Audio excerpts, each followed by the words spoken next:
नमस्कार, मैं प्रभात रंजन दीन।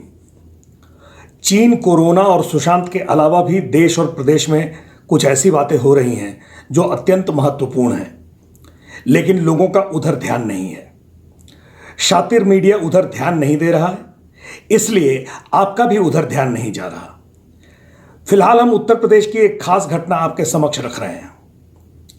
अकादमिक क्षेत्र के भ्रष्टाचार की इस नायाब घटना के बारे में प्रदेश का राजभवन अच्छी तरह जानता है, प्रदेश की सरकार अच्छी तरह जानती है, प्रदेश का शीर्ष प्रशासन अच्छी तरह जानता है और प्रदेश का मीडिया अच्छी तरह जानता है, लेकिन सब चुप हैं। सब अपने अपने मौके की तलाश में रहते हैं, इसलिए सब चुप्पी साधे रहते हैं। कुछ मझोले और छोटे अखबार संकेतों में इशारा करके रह जाते हैं, तो कुछ डिजिटल मीडिया वाले अल्प समय के लिए खबर चलाते हैं और लाभान्वित होने के बाद खबर हटा लेते हैं। उनका धंधा ऐसे ही चलता है। नैतिकता और पारदर्शिता जैसे शब्द केवल भाषणों में और फरेबों में चलते हैं।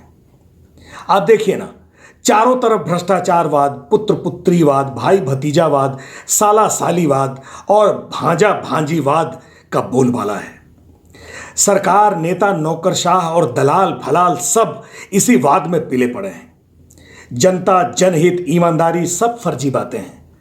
आप देख ही रहे हैं कि कोरोना के नाम पर कैसे भीषण लूट मची हुई है।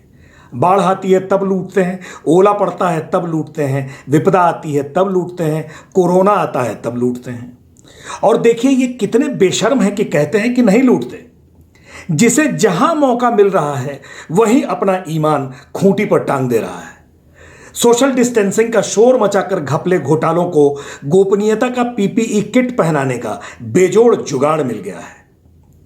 भ्रष्टाचारियों को सोशल डिस्टेंसिंग का पर्दा मिल गया है। चलिए थोड़ा पर्दा हटाते हैं। विभिन्न भाषाओं के अध्ययन के लिए बड़ी तैयारियों से लखनऊ में ख्वाजा मोइनुद्दीन चिश्ती भाषा विश्वविद्यालय की स्थापना की गई थी। शुरुआत में तो इसे केवल उर्दू, अरबी और फारसी भाषाओं के लिए सीमित रखा गया था, पर बाद में इसे अन्य भाषाओं के लिए भी विस्तारित कर दिया गया। लेकिन सरकार ने इस विश्वविद्यालय में कई ऐसे कुलपति नियुक्त किए जिन्होंने भाषाओं के अध्ययन अध्यापन पर ध्यान देने के बजाय भ्रष्टाचार की भाषा के अध्ययन और शोध पर पूरा ध्यान लगाया। पूर्व आईएएस डॉक्टर अनीस अंसारी और प्रोफेसर मारूख मिर्जा जैसे कुलपति इस मामले में अग्रणी नाम हैं। मौजूदा कुलपति प्रोफेसर मारूख मिर्जा तो भ्रष्टाचार विश्वविद्यालय के ही कुलपति साबित हो रहे हैं। खुद अभियुक्त भी रहे और खुद ही जज बनकर अपना अपराध रफा दफा कर लिया। और अपने रिटायरमेंट के एक महीने पहले प्रोफेसर और असिस्टेंट प्रोफेसर के पदों पर बड़े नेताओं, विश्वविद्यालय की एग्जीक्यूटिव काउंसिल के सदस्यों के बेटे बेटियों और खुद अपनी साली की नियुक्ति करके गंगा नहा लिया।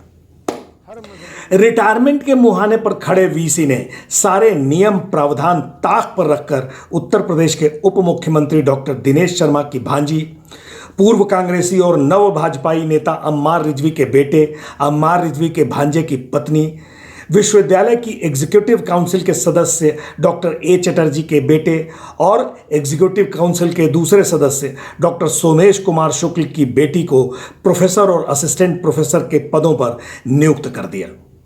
सत्ता संरक्षित अनैतिकता का असर और दुस्साहस यह है कि वाइस चांसलर मारूख मिर्जा ने अपनी साली को भी असिस्टेंट प्रोफेसर बना डाला।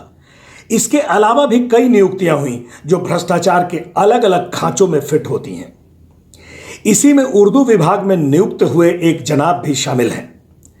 नियुक्ति में कोई बाधा नहीं पहुंचे, इसके लिए वाइस चांसलर ने उस शख्स के रिसर्च गाइड को ही इंटरव्यू का एक्सपर्ट बनाकर बुला लिया। यानी अवैध नियुक्तियों के लिए वीसी ने सारे स्टेज पहले से ही सेट कर लिए थे। आप समझ सकते हैं कि पूरा नेपथ्य सजाने के लिए वीसी ने कौन कौन से माध्यम आजमाए होंगे।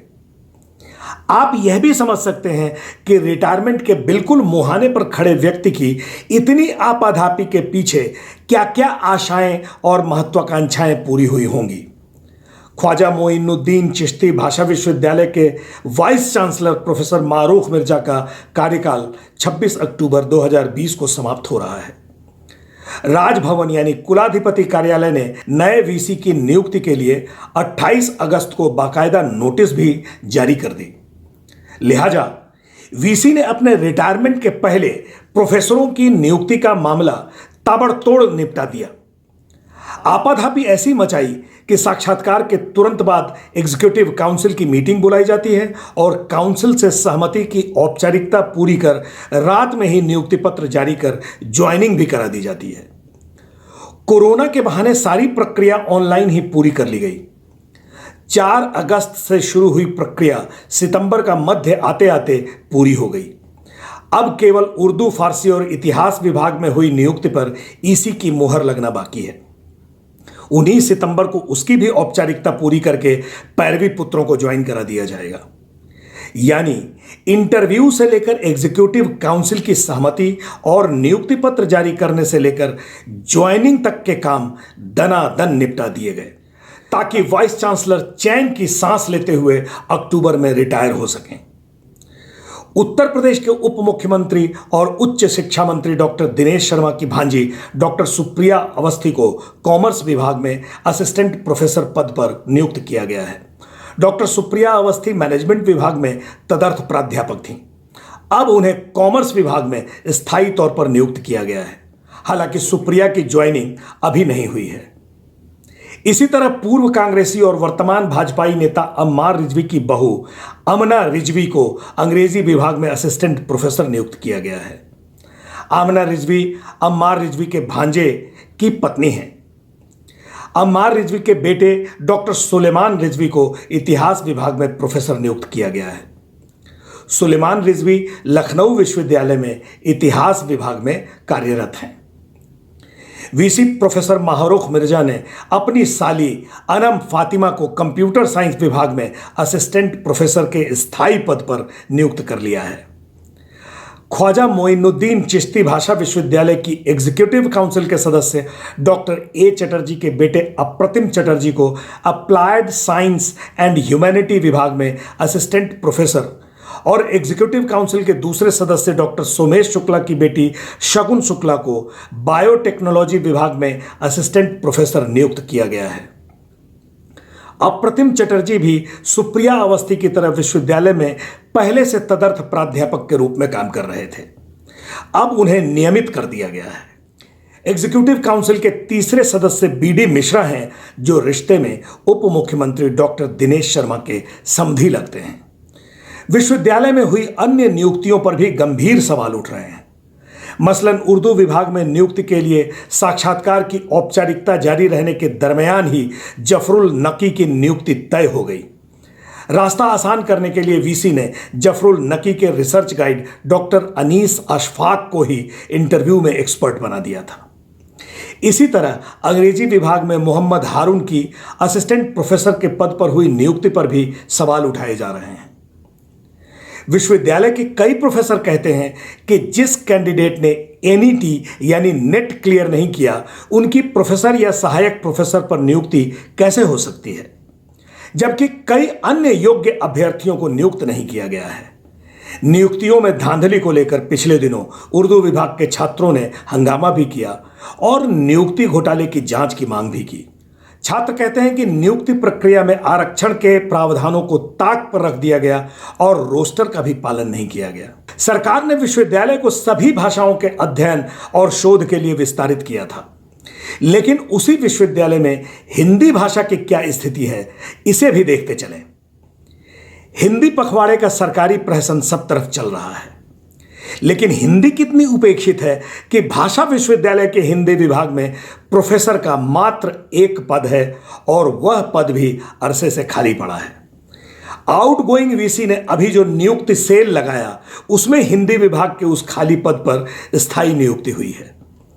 इसके बरक्स उर्दू में पहले से 6 नियुक्तियां स्थायी हैं और 8 नई भर्तियां हो रही हैं, यानी उर्दू विभाग में 14 प्राध्यापक। अरबी भाषा में पहले से 2 स्थायी नियुक्तियां हैं, फिर से 2 नई नियुक्तियां हो रही हैं। फारसी भाषा में भी 1 प्रोफेसर पहले से नियुक्त थे, 2 नई नियुक्तियां हो रही हैं। अंग्रेजी भाषा में पहले से 1 प्राध्यापक नियुक्त थे, अब 4 प्रोफेसरों की नई भर्तियां की गई हैं। बहरहाल, जिस व्यक्ति ने इतनी ढेर सारी अवैध नियुक्तियां की, उस व्यक्ति की खुद की नियुक्ति भी अवैध है। यह बड़ा रोचक प्रसंग है, सुनते चलिए। शिया कॉलेज के प्रोफेसर मारूख मिर्जा ने अरसा पहले से चक्रव्यूह रचना शुरू कर दिया था। उन्होंने ख्वाजा मोइनुद्दीन चिश्ती भाषा विश्वविद्यालय के कॉमर्स विभाग में प्रोफेसर के पद पर अपनी नियुक्ति कराई। वर्ष 2013 में तत्कालीन वाइस चांसलर पूर्व आईएएस डॉक्टर अनीस अंसारी ने प्रोफेसर मारूख मिर्जा समेत 29 प्राध्यापकों की नियुक्तियां की थीं। उन नियुक्तियों में खूब भ्रष्टाचार हुआ था और सारे नियम कानून ताक पर रख दिए गए थे। डॉक्टर अनीस अंसारी ने इतना दुस्साहस दिखाया था कि तत्कालीन राज्यपाल बीएल जोशी द्वारा नामित किए गए 3 विशेषज्ञ प्रोफेसरों को चयन समिति में न रखकर अपनी मर्जी के 3 प्रोफेसरों को चयन समिति में रख लिया और उन्हीं के जरिए इंटरव्यू वगैरह करा के प्रोफेसर मारूख मिर्जा समेत 29 लोगों को बाकायदा ज्वाइन भी करा दिया। राज्यपाल ने जामिया मिलिया विश्वविद्यालय के प्रोफेसर अब्दुल हलीम नदवी, हैदराबाद स्थित English and foreign language university के प्रोफेसर मोहम्मद इकबाल हुसैन और दिल्ली विश्वविद्यालय के प्रोफेसर मोहम्मद नयूमन खान को चयन समिति के लिए नामित किया था। लेकिन vice chancellor doctor Anees Ansari ने राज्यपाल की लिस्ट को दरकिनार कर पटना के प्रोफेसर मोहम्मद शमसुज्जुहा, बड़ोदरा के प्रोफेसर एमएच सिद्दीकी और एएमयू के प्रोफेसर मोहम्मद सलाउद्दीन उमरी को चयन समिति में रखकर 29 नियुक्तियां कर ली। वीसी होने के नाते डॉक्टर अंसारी चयन समिति के खुद अध्यक्ष थे। उन्होंने 29 चयनित शिक्षकों को अपॉइंटमेंट लेटर देकर फौरन ज्वाइन भी करा लिया। 29 विवादास्पद नियुक्तियों के खिलाफ शिकायतें दर शिकायतें होती रहीं, लेकिन 3 वर्ष तक मामला दबा रहा। विश्वविद्यालय की नियुक्ति नियमावली भी तब नहीं बनी थी और यूजीसी के प्रावधानों और निर्देशों का भी पालन नहीं किया गया था। वर्ष 2016 में एग्जीक्यूटिव काउंसिल ने नियुक्ति घोटाले की जांच कराने का फैसला किया और पूर्व जज एसके त्रिपाठी के नेतृत्व में 3 सदस्यीय जांच समिति गठित कर दी। समिति में अलीगढ़ मुस्लिम यूनिवर्सिटी के कुलसचिव अशोक मित्तल और पीसीएस अधिकारी एनएस कुशवाहा भी शामिल थे। उधर तत्कालीन राज्यपाल राम नाईक ने भी अपने ओएसडी अरविंद मिश्र से मामले की जांच कराने का आदेश जारी कर दिया था। पूर्व जज एसके त्रिपाठी की जांच समिति ने 29 नियुक्तियों को अवैध करार दिया। राज्यपाल द्वारा कराई गई जांच में भी 29 नियुक्तियों के अनियमित होने की आधिकारिक पुष्टि हो गई। इस आधार पर राजभवन ने विश्वविद्यालय को यह निर्देश दिया कि 29 नियुक्तियां निरस्त की जाएं और नए सिरे से नियुक्ति की प्रक्रिया शुरू की जाए। लेकिन सफेद पोशों के कुचक्र के आगे राजभवन और सरकार नाकारा साबित हुई।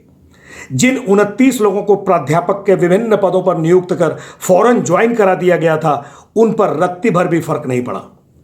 न्यायमूर्ति एसके त्रिपाठी की अध्यक्षता में हुई जांच, राजभवन के ओएसडी की जांच और जांच रिपोर्टों के आधार पर जारी हुए राजभवन के निर्देश सब किनारे लगा दिए गए, ताक पर रख दिए गए। पूरे सिस्टम पर सफेद पोश षड्यंत्रकारी किस तरह हावी हैं, इसे साबित करने वाला यह एक उदाहरणीय नायाब केस है। जिन शिक्षकों की नियुक्ति को वर्ष 2016 में 2 उच्च स्तरीय जांच समितियों और खुद राजभवन द्वारा अवैध करार दिया जाता है, उसी विवादास्पद नियुक्तियों वाली लिस्ट में शामिल शिक्षकों में एक प्रोफेसर मारूख मिर्जा को उसी विश्वविद्यालय का वाइस चांसलर नियुक्त कर दिया जाता है ना विचित्र किंतु सत्य। कॉमर्स विभाग में विवादास्पद तरीके से नियुक्त हुए प्रोफेसर मारूख मिर्जा 25 अक्टूबर 2017 को ख्वाजा मोइनुद्दीन चिश्ती भाषा विश्वविद्यालय के वीसी बना दिए जाते हैं। स्वाभाविक है कि वाइस चांसलर की नियुक्ति पर राज्यपाल ने ही मुहर लगाई होगी। सोचिए, हम किस तरह की विरोधाभासी व्यवस्था में जीने के लिए अभिशप्त हैं कि जो अभियुक्त रहता है उसे ही जज बना दिया जाता है। प्रोफेसर मारूख मिर्जा को वीसी बनाने में दलबदलू भाजपाई अम्मार रिजवी की सक्रिय भूमिका रही। इस उपकार के बदले में ही तो अम्मार रिजवी के बेटे सुलेमान रिजवी को प्रोफेसर और बहू यानी भांजे की पत्नी अमना रिजवी को असिस्टेंट प्रोफेसर की नौकरी मिल जाती है। जज बनते ही अभियुक्त ने सबसे पहले अपने पाप धोए। ख्वाजा मोइनुद्दीन चिश्ती भाषा विश्वविद्यालय का वीसी बनते ही प्रोफेसर मारूख मिर्जा ने 29 अवैध नियुक्तियों में से 26 नियुक्तियों को वैध यानी कानूनी घोषित किया। इनमें मारूख मिर्जा की कॉमर्स विभाग के प्रोफेसर की नियुक्ति भी शामिल थी। वीसी ने आकांक्षा शुक्ला समेत 3 प्राध्यापकों की नियुक्ति को अवैध बताकर उन्हें बलि का बकरा बना दिया। 26 अक्टूबर 2020 को रिटायर हो रहे वीसी प्रोफेसर मारूख मिर्जा अब इस कोशिश में हैं कि अगला वीसी भी उन्हीं की चौकड़ी का हो, ताकि उनकी करतूतों पर पर्दा पड़ा रहे। फिर एक कठपुतली वीसी नियुक्त हो। अम्मार रिजवी इसके लिए भी सक्रिय हो गए हैं। आप हैरत करेंगे कि Ammar Rizvi VC search committee के भी मेंबर बना दिए गए हैं। प्रोफेसर मारूख मिर्जा मूल रूप से लखनऊ के शिया कॉलेज से जुड़े थे, जहां से वे विभिन्न अनियमितताओं के आरोप में बर्खास्त किए जा चुके हैं। यहां सर्वथा उल्लेखनीय तथ्य है कि प्रोफेसर मारूख मिर्जा की अनियमितताओं का मसला उजागर होने पर प्रदेश के उच्च शिक्षा मंत्री डॉक्टर दिनेश शर्मा ने कहा था कि मामला सरकार के संज्ञान में है और दोषी पाए जाने पर प्रोफेसर मारूख मिर्जा के खिलाफ सख्त से सख्त कार्रवाई की जाएगी। न वे दोषी साबित हुए और न सख्त कार्रवाई ही हुई। हाँ, डॉक्टर दिनेश शर्मा की भांजी की स्थायी नियुक्ति जरूर हो गई। विश्वविद्यालय पर उप मुख्यमंत्री डॉक्टर दिनेश शर्मा की पकड़ बनी रहे, इसके लिए उनके नजदीकी रिश्तेदार बीडी मिश्रा एग्जीक्यूटिव काउंसिल के सदस्य पिछले 2 टर्म से बने बैठे हैं। सत्ता तक पौआ मजबूत हो तो सारे टर्म आउट ऑफ टर्न हो ही जाते हैं। खैर, ख्वाजा मोइनुद्दीन चिश्ती भाषा विश्वविद्यालय में हुई विवादास्पद नियुक्तियों के बारे में कुलाधिपति का पक्ष जानने के लिए मैंने आदरणीय राज्यपाल आनंदीबेन पटेल को 9 सितंबर को ईमेल पर संदेश भेजा, लेकिन राजभवन की तरफ से कोई जवाब नहीं आया। ख्वाजा मोइनुद्दीन चिश्ती भाषा विश्वविद्यालय के vice chancellor professor Marukh Mirza को भी मैंने ईमेल के जरिए ऑफिशियल वर्जन देने का आग्रह किया, लेकिन वीसी की तरफ से भी कोई जवाब नहीं आया। मैंने कुलाधिपति और कुलपति दोनों को 11 सितंबर को फिर से रिमाइंडर संदेश भेजा। मैंने पूछा कि क्या इस चुप्पी को मौन स्वीकारोक्ति माना जाए, लेकिन फिर भी कोई जवाब नहीं आया। न खम ठोक कर यह बोल पाए कि खबर गलत है और न यह कबूल कर पाए कि खबर सच है। इन दोनों बातों के लिए बड़ा नैतिक बल होना चाहिए। ईमेल और इंटरनेट के जरिए इंटरव्यू हो सकता है, एग्जीक्यूटिव काउंसिल की बैठक की औपचारिकताएं पूरी की जा सकती हैं, नियुक्ति पत्र जारी हो सकते हैं और ज्वाइनिंग कराई जा सकती है, लेकिन ईमेल के जरिए पूछे गए सवालों का आधिकारिक जवाब नहीं दिया जा सकता। यह है भारतीय लोकतंत्र की नैतिकता का गिरा हुआ स्तर। नमस्कार, जय हिंद।